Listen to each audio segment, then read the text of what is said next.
Good morning students. आज मैं आप सभी लोगों के सामने क्लास 9th का हिस्ट्री का first chapter the French revolution इसी चैप्टर के आगे के टॉपिक को बताने आया हूँ। आज का जो हमारा जो टॉपिक जो है उसका नाम है फ्रांस एबॉलिशेस मोनार्की, यानी फ्रांस से जो है आपको मोनार्कियल रूल का खात्मा।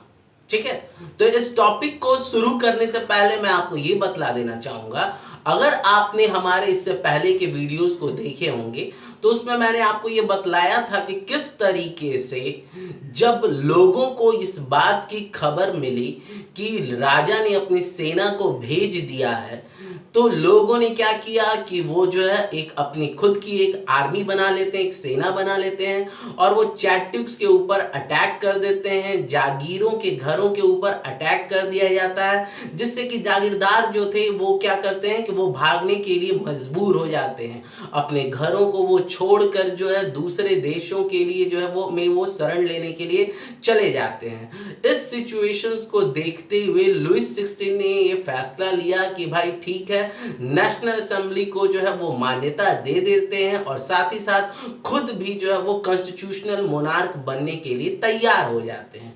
ठीक है, तो अब क्या होता है कि फ्रांस के में जब वो कॉन्स्टिट्यूशनल मोनार्क बन जाते हैं तो ऐसा नहीं कि उसके बाद से सारा स्थिति जो होता है वो सामान्य हो जाता है। जी नहीं, ऐसा बिल्कुल नहीं होता है, बल्कि इसके बाद भी जो है ना टेंस का माहौल जो है ना वो बना हुआ रहता है। जब तक लुइस 16 जिंदा है तब तक ये फ्रांस में जो है टेंस का माहौल बना ही रहेगा।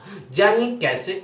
देखिए क्या होता है कि लुइस 16 तो कॉन्स्टिट्यूशनल मोनार्क बनने के लिए तो तैयार हो जाते हैं, लेकिन अब क्या होता है कि जब वो कॉन्स्टिट्यूशनल मोनार्क बनने के लिए तैयार हो जाते हैं तो इसके बाद वो क्या होता है कि सीक्रेट नेगोशिएशंस में चले जाते हैं, यानी गुप्त तरीके से वो क्या करते हैं, प्रशिया और ऑस्ट्रिया के राजाओं के साथ उनका गुप्त जो है बातचीत जो है वो चलते रहता है। अब आपके मन में ये सोच आएगा कि आखिर किस चीज की बातचीत भाई। तो देखिए, एक राजा दूसरे राजा के दर्द और पीड़ा को समझ सकता है।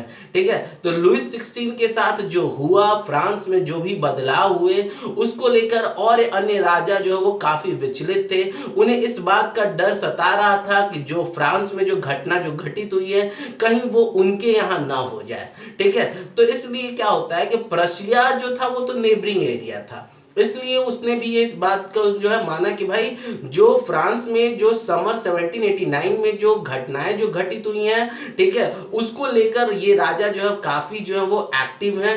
वो सोच रहे हैं कि ऐसा नहीं होना चाहिए था, तो वो क्या करते हैं कि वो सेना जो है ना वो अपने भेजने को लेकर वो सोचते हैं कि भाई अब हम क्या करेंगे कि अपनी सेना को जो है ना प्रशिया और ऑस्ट्रिया की सेना जो है वो फ्रांस में जाएगी और जो भी बदलाव हुए हैं उन सब बदलावों को वापस वो जो है फिर से जो है बैक जो है पोजीशन में ले आएगी, यानी फिर वापस उसी स्थिति में फ्रांस आ जाएगा जैसा कि पहले था।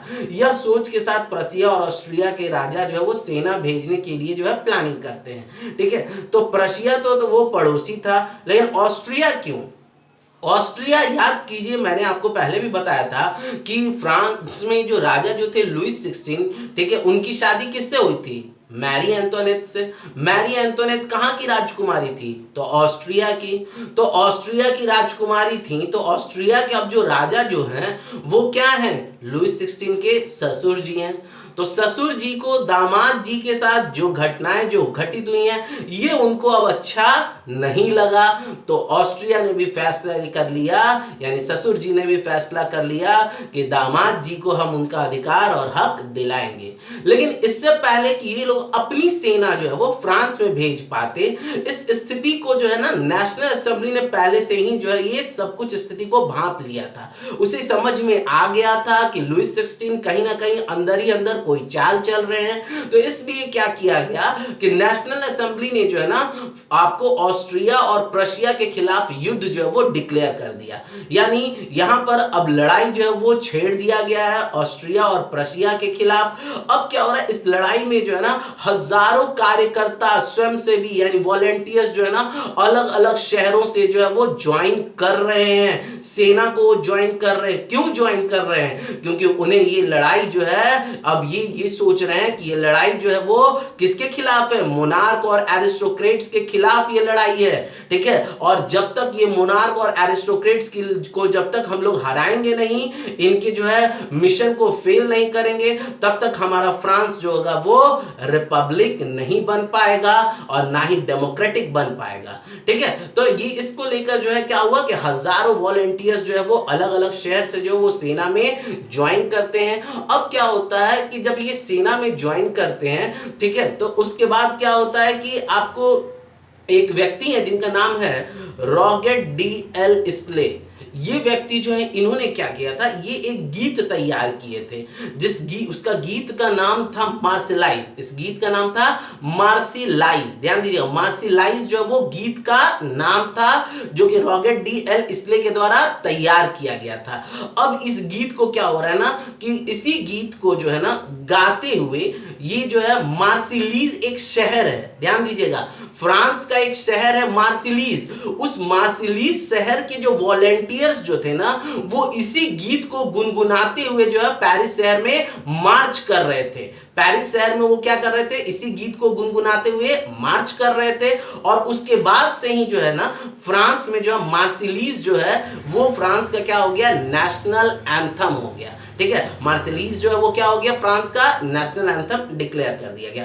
अब क्या हो रहा है, एक तरफ जो है ये रेवोल्यूशन जो है वो चल रहा है, तो इससे क्या हो रहा है कि आर्थिक तौर पर तंगी की स्थिति जो है वो फ्रांस में डेवलप हो रही है, क्योंकि ये क्रांतिकारी युद्ध जो है वो क्या कर रहा है कि इसके कारण बस जो है आर्थिक तंगी और समस्याएं भी जो है फ्रांस में उत्पन्न हो रही है। एक तरफ पुरुष जो है वो युद्ध के लिए जो है वो चले गए हैं, तो दूसरी तरफ जो है उनके घरों का जो है, परिवारों का जो है, यानी रोजी रोटी का जो है लाला पड़ा हुआ है, जिसके लिए महिलाओं ने कमर कस रखा है। यानी महिलाओं के ऊपर जिम्मेदारी क्या आ गई है, ठीक है, घर परिवार की जिम्मेदारी महिलाओं के ऊपर।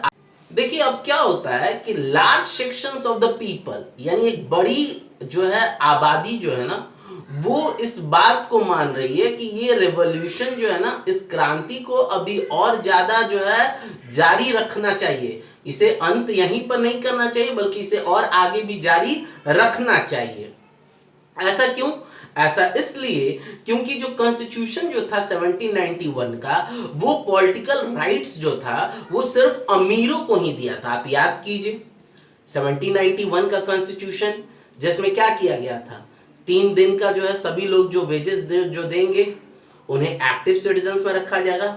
25 साल का उम्र निर्धारित किया गया था। जो सबसे ज्यादा टैक्स पेयर होगा वही इलेक्टर बनेगा, ठीक है। सबसे ज्यादा जो हाईएस्ट ब्रैकेट में जो टैक्स पेयर जो होगा वही आपको क्या होगा, इलेक्टर्स बनेगा, मिनिस्टर्स बनेगा। तो यही लोगों को लगा कि भाई 1791 का कॉन्स्टिट्यूशन जो था वो किसको सिर्फ पॉलिटिकल राइट्स दे रहा है, वो सिर्फ अमीर लोगों को दे रहा है, यानी आम लोगों को इसने अधिकार नहीं दिया। तो इसी को लेकर क्या हुआ कि एक क्लब बनाया गया, ठीक है। क्लब जो था वो जो था वो मीटिंग पॉइंट था, जहां पर जो है पॉलिटिकल एक्टिविटीज जो है वो उसको लेकर जो है वहां पर योजनाएं बनाई जाती थी, रणनीति बनाई जाती थी, गवर्नमेंट के प्लान्स के बारे में जो है डिस्कशन किया जाता था। इन्हीं क्लब्स में से सबसे एक महत्वपूर्ण जो क्लब जो था वो था आपको जैकोबिन क्लब, ठीक है। जैकोबिन क्लब जो था, इस जैकोबिन क्लब को नाम जो मिला वो एक संत थे जैकब, संत जैकब के नाम पर पड़ा है, ठीक है। तो इनका एक कॉन्वेंट था, ठीक है, यानी एक कॉन्वेंट था वहां, एक यानी कॉन्वेंट का मतलब होता है मठ, एक मठ था।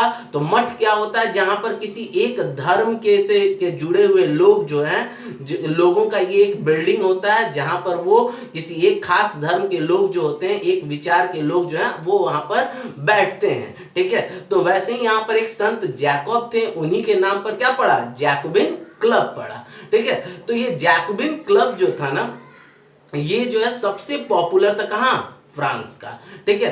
तो ये जैकोबिन क्लब के मेंबर कौन थे, इस जैकोबिन क्लब के जो मेंबर्स जो थे ना वो गरीब लोग थे। ये ऐसा नहीं था कि वो बहुत ही प्रॉस्पेरस थे, less prosperous section of the society, ठीक है, यानी इसके मेंबर जो थे वो कौन थे, जो कि समृद्ध व्यक्ति नहीं है, गरीब व्यक्ति जो है ना वो इस क्लब के मेंबर हैं, जिसमें आपको जो है महिलाएं भी शामिल हैं, जिसमें आपको जो है जूता बनाने वाला, ठीक है, फिर जाकर बेकरी का काम करने वाला, वॉच मेकर घड़ी बनाने वाला, दिहाड़ी मजदूर यानी डेली वेज वर्कर्स जो थे, ठीक है, वो लोग जो है इसमें शामिल थे। ठीक है, तो इस क्लब का जो लीडर जो था ना उसका नाम था मैक्समिलियन रॉबेस्पियर।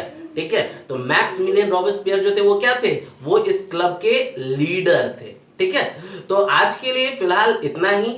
आगे के वीडियोस में मैं आपको जैकबिन क्लब के बारे में और अपडेट्स दूंगा। तब तक के लिए थैंक यू।